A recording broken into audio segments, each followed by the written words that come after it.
Alejandro Montoro lo tenía todo lo que el dinero podía comprar: propiedades en 3 continentes, jets privados, colecciones de arte y acciones en sectores que iban desde la tecnología hasta la minería. Pero bastaba con cruzar el pasillo del ala este de su mansión para recordarle, todos los días, que existía algo que ningún recurso podía devolver: la vitalidad de su único hijo. Lucas, de 9 años, pasaba la mayor parte del tiempo entre su habitación y la sala de fisioterapia, inmóvil ante pantallas apagadas, ajeno a los juguetes, libros y robots más avanzados que su padre le compraba.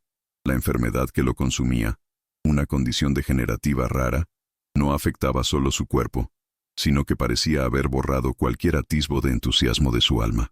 Alejandro, a sus 54 años, se sentía cada vez más impotente, incluso rodeado por los mejores especialistas del país. Fue solo cuando el doctor Salvatierra, un nuevo médico que hablaba con más firmeza que reverencia, sugirió algo fuera del protocolo que algo comenzó a cambiar. Él necesita ver gente, Alejandro. Necesita vivir, no solo sobrevivir. Al principio, el empresario dudó. Llevaba años evitando cualquier ambiente público con su hijo, temiendo infecciones, miradas o comentarios crueles. Pero algo en la forma directa con que el doctor hablaba, y el vacío cada vez más profundo en los ojos de Lucas, lo empujó a salir de la rutina. Una tarde de viernes, sin anunciarlo a nadie, Alejandro llevó al niño a un parque público de la ciudad. Disfrazados con gorras y gafas de sol, se sentaron en un banco a la sombra, observando desde lejos a los otros niños corriendo, riendo y empujándose en la arena.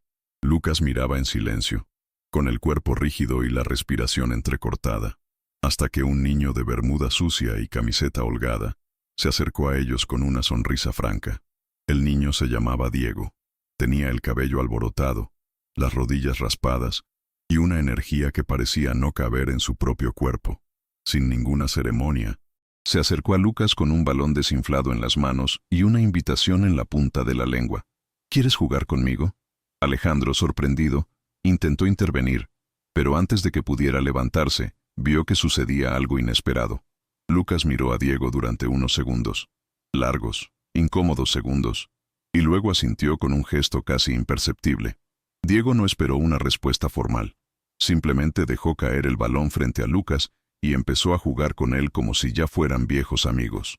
Al principio, Lucas solo observaba sin saber qué hacer, pero poco a poco, sus dedos se movieron, luego, sus hombros, y entonces un golpe débil, casi simbólico, hizo que el balón rodara de regreso. Alejandro sintió que el pecho se le apretaba. Era el primer movimiento voluntario de su hijo en semanas.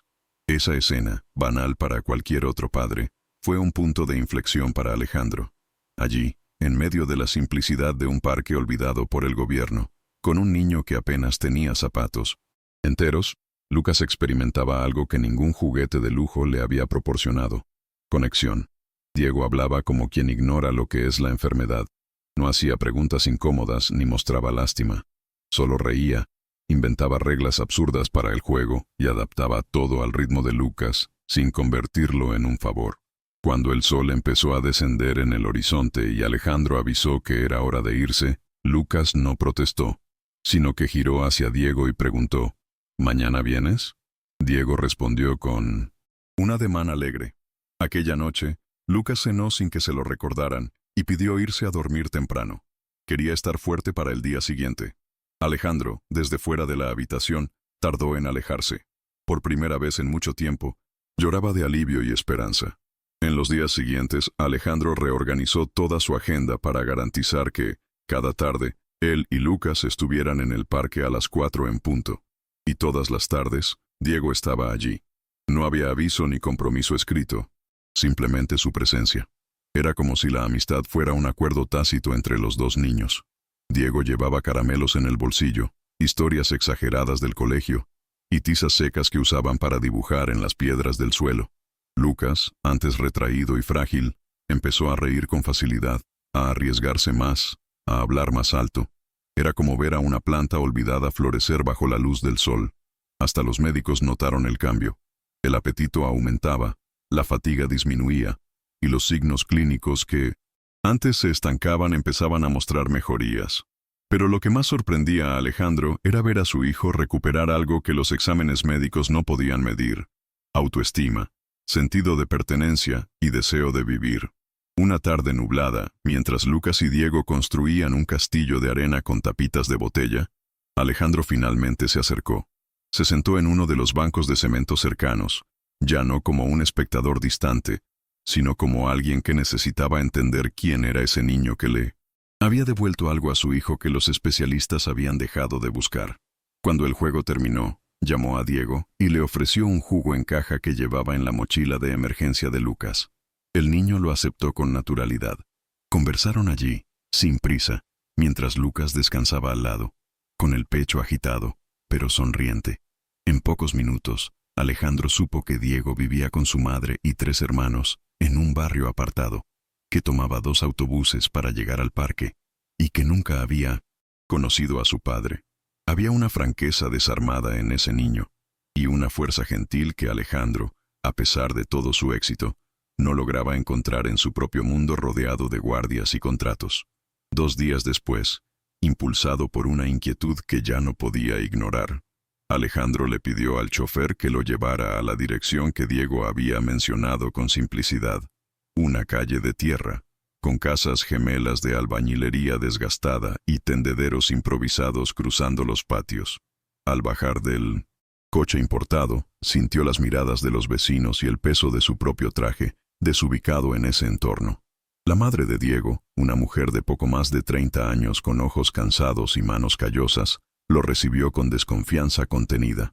Solo después de escuchar las palabras «Soy el papá de Lucas», ella lo invitó a entrar. La casa era pequeña pero limpia y animada. Había dibujos de los niños pegados en las paredes, olor a arroz cocinándose y una sensación de lucha diaria sostenida con dignidad. Ella se llamaba Mariana. Trabajaba en 2 turnos como asistente de limpieza y dejaba a Diego al cuidado de su hermano mayor cuando necesitaba salir a trabajar. Alejandro, que durante años había escuchado palabras vacías en reuniones empresariales, escuchaba ahora, por primera vez en mucho tiempo, una historia que lo conmovía de verdad. Al volver a casa esa noche, Alejandro no pudo dormir. Pasó horas viendo fotos antiguas de Lucas, tratando de entender cómo habían llegado hasta ese punto. Un niño, recluido, y un padre exhausto, creyendo que proteger equivalía a aislar. A la mañana siguiente, tomó la decisión que cambiaría todo. No ofrecería una donación ni una caridad disfrazada. Iba a proponer algo que respetara la dignidad de esa familia. Llamó a uno de sus directores y solicitó una plaza fija para Mariana en uno de los departamentos administrativos de la fundación que presidía, con salario justo, beneficios y un horario compatible con la rutina de sus hijos. Al mismo tiempo, arregló la inscripción de Diego en una escuela de calidad cercana al barrio, con beca completa y seguimiento pedagógico. Cuando comunicó todo a Mariana, ella tardó unos segundos en reaccionar. No lloró, solo respiró hondo y preguntó con voz firme: «¿Qué quiere usted a cambio?». Alejandro respondió con honestidad: «Solo quiero que su hijo siga siendo amigo del mío». Con el tiempo, la presencia de Diego en la vida de Lucas se volvió tan natural como el propio tratamiento médico. Ya no eran solo amigos del parque. Eran hermanos elegidos, cómplices en pequeños secretos y rituales que solo ellos comprendían. Alejandro empezó a llamarlos los 2 solcitos de la tarde, porque era siempre a esa hora que la casa se iluminaba. La recuperación de Lucas avanzaba a ritmos distintos. A veces había recaídas, fiebre, días de cansancio extremo, pero ahora había algo constante: la voluntad de seguir. Diego, por su parte, florecía en un nuevo entorno sin perder la sencillez ni su forma espontánea de ver el mundo. Cambiaba la ropa rota por uniformes limpios, pero seguía llegando con las rodillas cubiertas de tierra. Seguía llevando caramelos en el bolsillo e inventando historias para hacer reír a Lucas. La casa de Alejandro, antes silenciosa, empezó a resonar con risas y pasos corriendo por los pasillos. Era otra vida, y era real. Inspirado por lo que vivía dentro de sus propias paredes, Alejandro comenzó a repensar sus prioridades con una urgencia que nunca había sentido antes. Renunció a 3 consejos de administración, delegó el control de sus empresas e inició un proyecto nuevo, no orientado a las ganancias, sino a la reparación. Decidió construir un parque infantil accesible en el barrio de Diego, con juegos adaptados, áreas de lectura y espacios de convivencia. Más que eso, fundó una organización dedicada a promover el encuentro entre niños de diferentes realidades sociales, creando lugares donde la empatía y la convivencia sustituyeran los muros invisibles que tanto observaba en 1900. Su ciudad fue una manera de devolver, pero también de reconstruir algo dentro de sí mismo. Muchos lo criticaron por desperdiciar capital, pero Alejandro, por primera vez en décadas, no se preocupaba por la opinión de los accionistas. Sabía que estaba invirtiendo en algo que ni siquiera el mercado más agresivo podía medir: el valor de una vida transformada por el afecto. Años después, en un domingo cualquiera, Alejandro regresó al parque donde todo comenzó. Se sentó solo en el mismo banco de 1900, madera, ahora renovado, que había sido testigo de la primera sonrisa de Lucas en mucho tiempo. A lo lejos, los dos niños, ya adolescentes, jugaban fútbol con otros jóvenes del barrio. Lucas llevaba una rodillera discreta, pero se movía con firmeza. Diego, como siempre, gritaba órdenes exageradas y celebraba cada gol con piruetas improvisadas. Alejandro observaba en silencio, con los ojos vidriosos y el pecho lleno de una emoción que ya no era solo gratitud, sino reverencia. Fue allí, en ese campo de arena y sol poniente, donde aprendió la diferencia entre proteger y aprisionar, entre ofrecer cosas y ofrecer presencia. El hombre que levantaba imperios ahora sabía: su mayor obra había sido permitir que dos mundos tan distintos se encontraran y permanecieran juntos, no por obligación, sino por afecto. Al regresar a casa, Alejandro encontró sobre su escritorio un dibujo antiguo: Lucas y Diego, tomados de la mano, bajo un árbol dibujado con tizas de colores. En la esquina, con letras torcidas, la palabra hermanos. Era solo una hoja de papel, pero cargaba la historia que ningún patrimonio podría comprar. Sonrió con los ojos cerrados, recordando que todo había comenzado con una invitación simple, hecha por un niño con ropa harapienta a otro atrapado en una cúpula dorada. Y allí entendió, sin duda alguna, que la mayor fortuna de su vida no provenía de los negocios, los contratos ni las acciones.